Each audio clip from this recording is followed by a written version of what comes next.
நம்ம வாழ்க்கையில எப்பவுமே ஒரு விஷயத்த நம்ம யோசிச்சு The பார்த்துருப்போம் opposite voice. இல்லைங்களா? What I'm சின்ன going to வயசுல see. வந்து நமக்கு சொல்லியிருப்பாங்க. ஒரு Okay. பெரிய பொய் நமக்கு எல்லாருமே சொல்லி ஏமாத்திருப்பாங்க. என்னன்னா, ஸ்கூல்ல படிங்க, ஸ்கூல், காலேஜ் நல்லா படிங்க. நீங்க வேலைக்கு போனதுக்கப்புறம் உங்க வாழ்க்கை ரொம்ப நல்லாயிருக்கும் அப்படின்னு சொல்லியிருப்பாங்க. நாமளும் அந்த பொய்ய நம்பி, நம்ம அப்பா, அம்மா, நம்ம ஸ்கூல் டீச்சர் சொல்ற பொய்ய நம்பி நாமளும் நல்லா படிச்சிருப்போம். ஸ்கூல்ல நல்லா படிச்சிருப்போம். காலேஜ்ல நல்லா படிச்சிருப்போம். அதுக்கப்புறம் வேலைக்கு போனா நல்லா ஆயிடும் அப்படின்னு சொல்லிட்டு, அந்த வாழ்க்கைய அழகா படிச்சு, முடிச்சு, கார்ப்பரேட் லைஃப்ல வந்ததுக்கு அப்புறம் தாங்க தெரியுது வாழ்க்கை என்ன அப்படின்றதே. எவ்வளோ கஷ்டமா இருக்கும், எவ்வளோ வலி நிறைஞ்சது இருக்கும். அதையெல்லாம் தாண்டி நம்ம வாழ்க்கையில மறுபடியும் அந்த ஸ்கூல் லைஃபுக்கோ, இல்ல காலேஜ் லைஃபுக்கோ நம்மளால திரும்பி போக முடியாதா? அப்படின்ற நம்ம மனசு ரொம்ப கிடந்து ஏங்கும். மறுபடியும் ஒரு 5, 6 வயசு திரும்ப ஆயிடாதா? நம்ம மறுபடியும் போயிட்டு விளையாடவும் மாட்டோமா? ஓடி ஆடி திரிய மாட்டோமா? அப்படின்ட்டு இருக்கும். எப்பவுமே மனசு அப்படிதானங்க. நமக்கு எது கிடைக்காதோ, அதுக்காக தானே இந்த மனசு ஏங்கிக்கிட்டே இருக்கும். என் மனசு அப்படிதாங்க.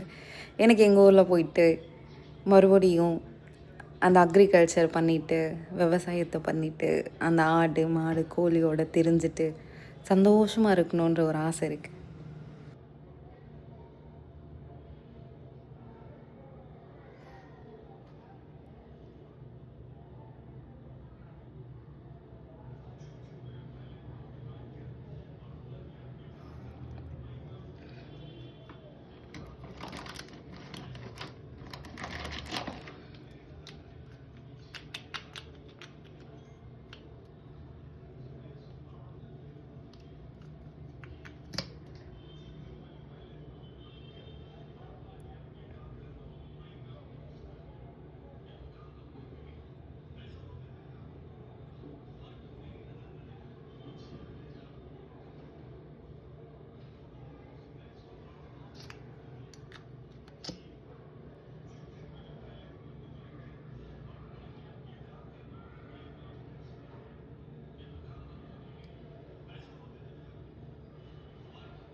One of the lipstick is inside.